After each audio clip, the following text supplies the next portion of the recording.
ढेंकानाल जिला गंदिया ब्लॉक अंतर्गत लेथेका ग्राम पंचायत कल्याण मंडपठारे पंचायत स्तरीय स्वास्थ्य सेवा शिविर अनुष्ठित हो जाइछि। गंदिया स्थित श्री रामचंद्रपुर गोष्ठी स्वास्थ्य केन्द्र सहायतारे आयोजित उक्त शिविर को स्थानीय सरपंच ओम प्रकाश दास और समिति सभ्य अक्षय महांती प्रत्यक्ष तत्वावधान में परिचित होता। उक्त शिविर में स्थानीय लेथेका बेगा रतनपुर पंचायतर प्राय 300 ऊर्ध्व रोगी निज निजर स्वास्थ्य परीक्षा करथिले। आशाकर्मी अंगनवाड़ी कर्मी समेत मिशन शक्ति सभ्या श्री रामचंद्रपुर गोष्ठी स्वास्थ्य केन्द्र और खंकीरा स्वास्थ्य केन्द्र डॉक्टर समस्त स्वास्थ्य कर्मी उपस्थित रही रोगी मानकु सहायता प्रदान करथिले। एठारे आवश्यक परीक्षा पर रोगी मानकु मागणारे औषध वितरण कराजिबा सह गुरुतर रोगी मानकु उच्च मानर चिकित्सा पई परामर्श दिया जाइथिबा रोगी माने प्रकाश करछन्ते। मो ना श्री दुःखबंधु दास मो घर रिया मु आसली टे मोर डायबिटीज ये ब्लड प्रेशर टे चेक करने देखिली बहुत शांति श्रृंखला हिसाब से ये हूँ आमर यहाँ अवहेलित एरिया जिला हेडक्वार्टर ठारू आम पखापाखि 60-65 किलोमीटर दूर में अच्छू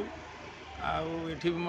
बड़चणा निर्वाचन मंडली प्लस धर्मशाला निर्वाचन मंडली किसी लोक आसछन्ति सेवा पाइबा देखिली भारी खुशी लगिला। यहाँ गोटे बड़ स्वास्थ्य शिविर बर्तमान ये जहाँ लोक मैंने मेडिसिन जहाँ डाक्तर मैंने देखुं मेडिसिन भी मागणार दौरान रक्त परीक्षा भी मागणार कर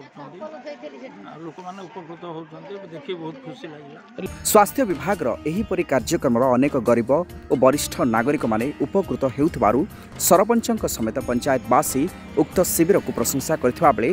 सरपंच श्री दास उद्यम उक्त कार्यक्रम होइथिबारु स्थानीय बुद्धिजीवी सरपंच को धन्यवाद देथिले।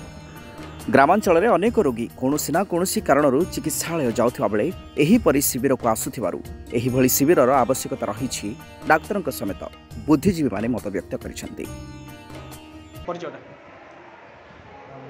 डॉक्टर अरविंद शतपथी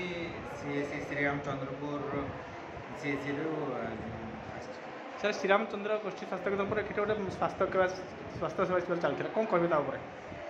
एक्चुअली ये मत बहुत खुशी लगे जे आज आमर ये लेथेकार सरपंच आर स्टाफ प्लस आम सीएससी अन्य स्टाफ सीएचओ दीदी माने आशा दीदी माने अंगनवाड़ी दीदी माने प्लस आम मेडिकल अन्य स्टाफ बहुत माने बहुत भल भाव सुचारू रूपे माने अरेंज कर आम ये अल्प समय भितर एत बढ़िया गिरी आते बहुत पेसेंट को देखिपारू आज पाखापाखि 312 जन पेसेंट को आम ये देखिकी सबू रोग विषय प्रतिकार करी मेडिसिन आम जिते संभव सब देचु भावुँ आशा करुँ ये आगामी दिन में आउ थे भी एमती कैंप हम आते जन सपोर्ट मिल पब्लिक सपोर्ट ये बहुत बढ़िया आम बहुत भल कि कैंपटा अरेंज कर ओम प्रकाश दास सरपंच लेथा ग्राम पंचायत आपण पंचायत रे आज गोटे स्वास्थ्य सेवा शिविर चलती स्वास्थ्य शिविर कारण कौन कहीं करने स्थिर कले मो पंचायत रु ढेंकानाल डिस्ट्रिक्ट हेडक्वार्टर 65 किलोमीटर दूर आमर श्रीरामचंद्रपुर गोष्ठी स्वास्थ्य केन्द्र 35 किलोमीटर दूर यहाँ आमर हूँ बॉर्डर एरिया जाजपुर जिला कटक ये जाजपुर जिला कटक जिला आमर स्वास्थ्य परीक्षा करने कि कौन प्राथमिक चिकित्सा करने मत यू मो पंचायत लोक मानक जावाई 35 किलोमीटर 40 किलोमीटर दूर ना कौन स्वास्थ्य सेवा पाइपारती ना तो तेणु मु सरपंच होगापर 2 थर 3 थर आमर सीडीएम महोदय को मेडिकल अफसर को रिक्वेस्ट करी लेटर देती आम पंचायत एक स्वास्थ्य मेला करने सी सहृदयतार सहकार मत परमिशन देते आज दिन स्थिर करते ना आज डेट्रे आमर स्वास्थ्य शिविर कर तो ये स्वास्थ्य शिविर में आमर एमबीबीएस डॉक्टर आयुष डॉक्टर एवं पेडियाट्रिक डॉक्टर 3-4 जन डॉक्टर आसछन्ति एवं सफिशिएंट औषध आसी लोक मैंने केते दूर उपकृत होते आप पंचायत छड़ा आप बाहर किसी देखी बाहर पंचायत भी किसी लोक आस कथा मुझे कहली ये जेहेतु मोर ये पाख पंचायत रतनपुर पंचायत एवं बेगा पंचायत किसी 2-3 गाँ ये पाख अच्छी